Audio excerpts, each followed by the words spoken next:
नमस्कार. आत्मा मालिक, भाग क्रमांक 12.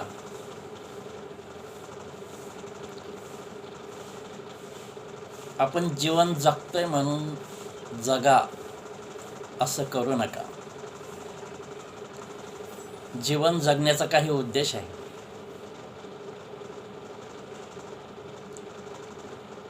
आपण पाहतो सर्वीकडे चिंता, दुःख, मृत्यू, ॲक्सिडेंट, ज्या काही घटना आपण पाहत राहतो, ह्या का घडत आहे यावर चिंतन मंथन करा. आपला जन्म कशासाठी आहे, का आपण धर्तीवर आलेलो आहोत यावर चिंतन करा.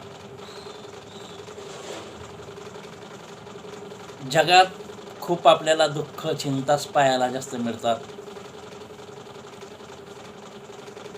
आनंद खूप कमी पाहायला मिळतो.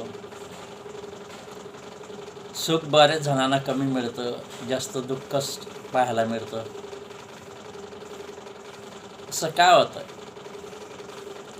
काय रहस्य आहे? कशासाठी आपला जन्म झालेला आहे याचा शोध घेतला पाहिजे, चिंतन केलं पाहिजे.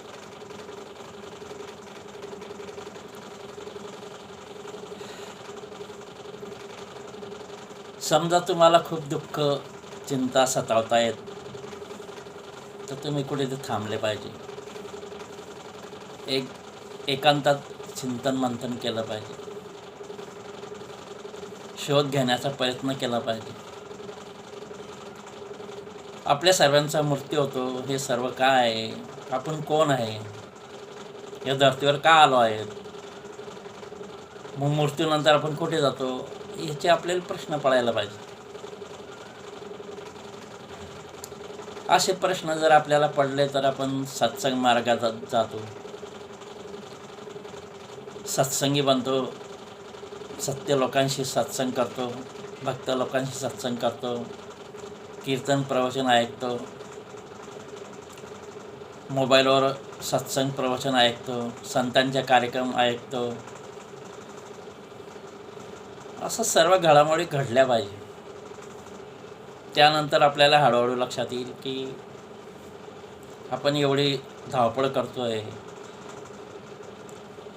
तरी वाट्याला दुःख, चिंता येतात. मग हे सर्व धावपळ तुम्ही आनंदासाठी करतायत ना?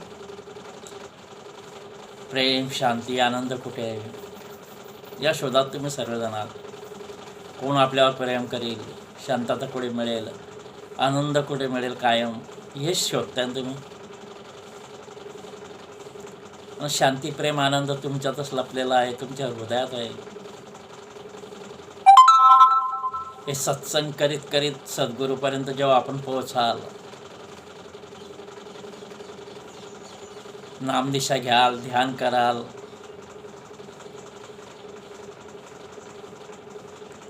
तर हळूहळू आपल्या लक्षात येईल की आपण कोण आहात. तर आपण ज्या हे सर्व सृष्टी ज्या निर्मात्यानं बनवली, तो शक्तिशाली, शांत स्वरूप, प्रेम स्वरूप, आनंद स्वरूप, सागर आहे तो परमेश्वर, सृष्टी निर्माता आहे. आपण त्याचे अंश आहोत. तो परमात्मा आहे तर आपण आत्मा आहोत, आपण त्याचे अंश आहोत. म्हणजे परमात्मा प्रेम स्वरूप आहे, आनंद स्वरूप आहे, शांती स्वरूप आहे, शक्तिशाली आहे, तर आपणही तेच आहोत. तो सागर आहे तर आपण बूंद आहे.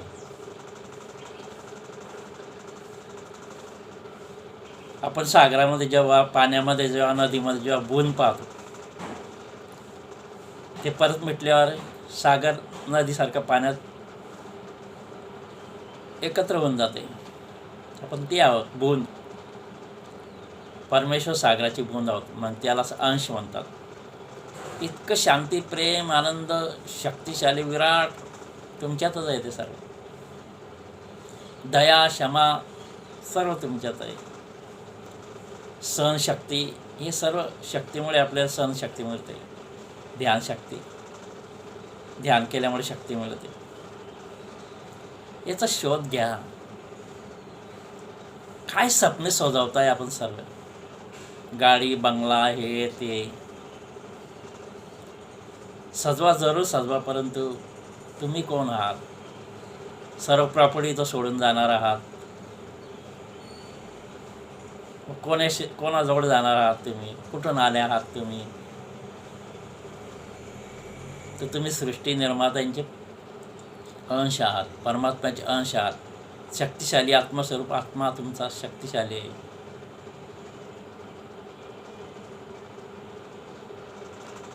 खूप प्रेम आहे तुमच्यामध्ये भरलेलं आहे, खूप शांती आहे, खूप आनंद आहे.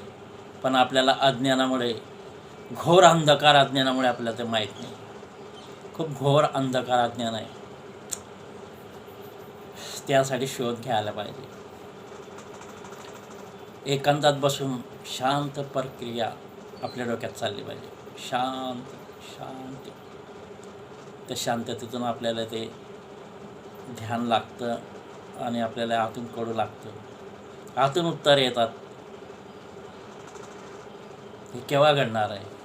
जेव्हा तुम्ही सत्संग मार्गातून, सद्गुरू मार्गातून नामदीक्षा घ्या. आता गुरुपौर्णिमा आहे पुढे. आत्मा मालिक ध्यानपीठ, विश्वात्मक आत्मा मालिक गुरुदेव, मी त्यांचा विस्वरण शिष्य आहे. मी अनुभवानं बोलतो आहे. मी ध्यान केलं, चिंतन केलं, हे अनुभवलं. प्रेम, शांती, आनंद आपल्यात हे अनुभव तुम्ही, म्हणून बोलतो आहे. इतक्या तळमळे नाही. तर 18 ते 21पर्यंत, 18 ते 21 जुलैपर्यंत आत्मा मालिक ध्यानपीठ इथं गुरुपौर्णिमा आहे. तिथं 20 तारखेला नामदीक्षेचा कार्यक्रम होईल. नामदीक्षा घ्यावी. नामदीक्षा का घ्यावी? कारण गुरुदेव हे शक्तिशालीता असतात. त्यांच्या नामामध्ये शक्ती असते. गुरुदेवांना हृदयात का पाहायचं आहे? नाम जप करीत, आत्मा मालिकचा नाम जप करीत. कारण गुरुदेव शक्तिशाली आहे. म्हणून त्यांना पाहिलं म्हणजे आपली आत्मशक्ती वाढते. त्यांनी शक्ती मिळवलेली आहे, त्यामुळे त्यांना पाहायचं आहे. श्री स्वामी समर्थ, गजानन महाराज, साईबाबा, जितके संत होऊन गेले, संत ज्ञानेश्वर, संत तुकाराम, स्वामी विवेकानंद, सर्व संत, सर्वांनी ध्यान केलं. ते पण माणसं होते. त्यांनी शक्ती प्राप्त केली, ध्यान केलं. आणि जे श्री स्वामी समर्थ हे जे महात्मे प्रगट झाले, यांनी पहिल्या अगोदर धर्तीवर शक्ती प्राप्त केली, खूप शक्ती प्राप्त केली. त्यामुळे ते प्रगटसुद्धा होऊ झाले. इतकी शक्ती आपल्यामध्ये भरलेली, पण आपल्याला माहीत नाही.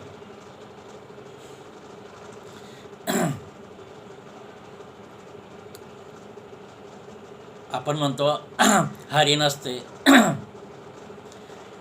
कस्तुरी, ते कस्तुरीचा वास तिला येत असतो. कस्तुरी तिच्या बोंबीमध्येच असते. पण त्या वासामुळे धावत सुटते इकडे तिकडे कुठून वास येतो आहे. पण तिला माहीत नसतं आपल्या बोंबीमध्येच ती कस्तुरी आहे, तिथूनच वास येतो आहे. तसंच आपल्या आत्म्यातच आनंद आहे, प्रेम आहे, शांती आहे. आणि आपल्याला माहीत नाही. आणि इकडे तिकडे आपण सुख शोधतो आहे. ते आपल्यात आत आहे, हृदयात आहे. सर्व देवांचा देव आत्मा, सर्व देवांचा देव आत्मा आपल्या हृदयात आहे. आत्मा प्रत्येक हृदयात असतो. गुरुदेवांकडे जगभरातून, अनेक देशातून, इंग्लंड, फॉरेन, सर्व तिकडचे, अमेरिका, मलेशिया, जे भरपूर देशातून, खूप देशातून गुरुदेवांकडे लोक येतात. तर फॉरेनमध्ये, बाहेर देशामध्ये त्यांनी खूप अरबपती, करोडपती संपत्ती जमावली. मग दुःख काय येतं त्यांच्या वाट्याला? का शांती येते? काही ठराविक लोक, काय गौरव लोक इकडे येतात आणि गुरुदेवांकडे नामदीक्षा घेतात, ध्यान करतात त्यांच्या सानिध्यात. 1-2 महिने तिथं मुक्कामी राहतात आणि पुन्हा फॉरेनला जातात, पुरं ध्यान करतात. शांती त्यांच्या आत सापडली, प्रेम, आनंद आपल्या आत सापडला. हे गुरुदेवांमुळे. गुरुदेवांनी शक्ती प्राप्त केली. मग त्यांनी इतका पैसा कमावला गोऱ्या लोकांनी, आणि काही ठराविक लोक गोरे लोक इकडे येतात ज्यांचं भाग्य उदय झाला, ज्यांचे कर्म चांगले असतील, मागील जन्मातलं त्यांना बोध झाला आणि ते इकडचा रस्ता मिळाला आणि गुरुदेवांकडे ध्यान करता, पुन्हा घरी जाऊन ध्यान करता. आणि आपले सर्व पैसा पैसा पैसा सुख शोधतो आहे. पैसा घ्या, कमवा, मर्यादा आहे, पण तुम्ही कोण आहे याचा शोध केव्हा घेणार आहात? तुम्ही तुमच्या आत आहे. तर ज्यांना जमेल त्यांना आत्मा मालिक ध्यानपीठ शिर्डी कोपरगावला, तिथून शिर्डी 6-7 किलोमीटर आहे. तुम्ही तिकडे दर्शन घेऊ शकता. तिथं गुरुदेवांकडे जा, दर्शन घ्या, महाप्रसाद घ्या, प्रवचन कीर्तन तिथं ऐका, वेळ काढा. सर्व परिवाराला हार्दिक शुभेच्छा. आनंदित जगा. हे मला का असं होतं आहे वारंवार, की मला तर आनंद मिळाला आहे आणि बाहेरचं दुःख, चिंता मला पावल्या जात नाही, म्हणून वारंवार माझी तळमळ आहे की हे लोकांना केव्हा कळेल. तर हे तुम्हाला विचार करायला लावण्यासाठी प्रवचन आहे. तुम्ही विचार केले पाहिजे, काय बोलता महाराज, भारत महाराज काय सांगता, याच्यावर विचार केला पाहिजे. तुम्ही का तळमळ करताय? त्यांना आनंद मिळाला, आपण तुम्हाला का नाही मिळणार? तुमच्यात पण आहे, तर मिळेल. पुन्हा पुन्हा त्याच गोष्टीवर मी सांगत असतो. सर्व सुखी राहावे, सर्वांनी आनंद प्राप्त करावा. ते परमेश्वर विराट शक्तिशाली परमात्मा, त्यांचे आपण अंश आहोत, आत्मा आहोत. आपला जन्म नाही ना मृत्यू नाही, आत्म्याचा जन्म होत नाही ना मृत्यू होत नाही. शरीराला नष्ट होतं, फक्त शरीर बदलत असतं प्रत्येक जन्मात, पण ते कर्मानुसार बदलतं. ह्या जन्मात तुम्ही जे कर्म करणार आहात ना, त्यानुसारच पुढील जन्म तुम्हाला मिळणार आहे. म्हणून पुण्य करा, गरजूंची मदत करा, कोणाला काय पाहिजे ते मदत करा. तुमच्याजवळ काही नसलं तर तुम्ही प्रेम देऊ शकता. कोणाला दुखवू नका, कोणाला त्रास देऊ नका. तुम्ही जगाला जे देणार ते तुमच्या वाट्याला पुन्हा येणार आहे. रिपीट होतं ते. जसं भिंतीवर आपण चेंडू मारतो ना, तो पुन्हा रिपीट होतो. म्हणून जे कर्म केले ते रिपीट होतात. तर कर्म चुकीचे करू नका, चांगले कर्म करा, चांगले कर्म करा, सर्वांना प्रेम आनंद वाटा. वेळ काढा आणि गुरुदेवांकडे जा, नामदीक्षा घ्या. नामदीक्षा घ्यायची नक्की नंतर घ्या, दर्शन घ्या. काय तिथं गर्दी, तिथंही गरीब लोक येतात, सामान्य येतात, करोडपती येतात, अब्जपती येतात, सर्व प्रकारचे लोक येतात. काय येत आहे तिथं? ज्यांना जीवनाचे चटके बसले, त्रास होतो आहे, ते लोक तिथं येतात. परत दुसऱ्या प्रकारचे लोक की जे शोध घेत आहे, परमात्मा कुठे आहे, आत्मा कुठे आहे, देव कुठे आहे, ते लोक तिथं येतात. पुण्य करणारे लोक तिथं येतात. मग तुम्ही पुण्य करत असाल नसाल तरी पण चिंतन मंथन करा. तुमच्यासाठी पण आहे, सर्वांसाठी आहे. सर्वांच्या आत देव आहे, हृदयात देव आहे. स्वामी विवेकानंद ज्यावेळेस संन्यासी आहे स्वामी विवेकानंद, आपल्याला माहीतच आहे. स्वामी विवेकानंद सर्वांना विचारायचे, इकडे तिकडे तिकडे इकडे देव कुठे आहे? कोणत्याही साधू संतांनी विचारायचे देव कुठे आहे? मग एखाद्या संतानं सांगलं की हो देव आहे. स्वामी विवेकानंद विचारायचे, मला दाखवा. तेव्हा स्वामी विवेकानंदांनी रामकृष्ण परमहंस सद्गुरू कलकत्ता, त्या ठिकाणी सद्गुरूंकडे जा, ते तुम्हाला देव दाखवतो.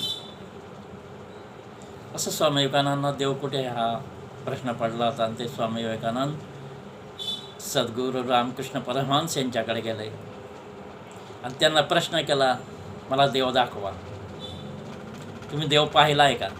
असे स्वामी विवेकानंद सद्गुरूंना रामकृष्ण परमहंसला म्हणाले. तर त्यांनी उत्तर दिलं सद्गुरूंनी, हो मी पाहिलं आहे. जितक्या जवळ मी तुला पाहतोय तितक्या जवळ मी देवाला पाहिलेलं आहे. तुझ्यात किती तळमळ आहे ईश्वर प्राप्तीची, चला पाहूया. बाजूलाच नदी होती, तिथं ते दोघंजण उतरले छातीभर पाण्या इतके. छातीभर त्यांच्या गळ्यापर्यंत पाणी होतं, इतकं उतरले दोघं. आणि सद्गुरू रामकृष्ण परमहंस यांनी स्वामी विवेकानंदचं डोकं धरलं आणि पाण्यात डुबवलं. इतकं जोरात दाबलं की ते जीव वाचायचे तळमळू लागले. पाण्यात दाबून धरलं, नाकातोंडात पाणी सोडत नव्हते आणि शेवटच्या घटकाला सोडलं. मग स्वामी विवेकानंदांना ते सद्गुरू म्हटले, इतकी तळमळ पाहिजे ईश्वर प्राप्तीसाठी, तर ईश्वर प्राप्ती होईल. आपले आत तो दिसेल. त्या मार्गाने ध्यान साधना, मी सांगेल त्याप्रमाणे करा. सद्गुरू म्हटले म्हणजे आज्ञापालन करा, तर देव मिळेल. इतकी तळप पाहिजे आपल्या ईश्वर प्राप्तीची. आणि दुःख चिंता ज्यांना त्रास देता त्यांनाच तो ईश्वर प्राप्तीचा रस्ता सापडतो. बाकीच्यांना नाही सापडत बरं, कारण त्यांचे कर्म खूप खराब झालेलं असतं, तर ते बुद्धिवत नाही. पण त्यांनाही शुभेच्छा की त्यांनाही बुद्धी हो. सर्व कर्मांवर आहे. तर पुन्हा सर्वांना हार्दिक शुभेच्छा. तुम्ही सर्वांचं कल्याण व्हावं, परिवाराचं कल्याण व्हावं. ठीक आहे. आत्मा मालिक, धन्यवाद.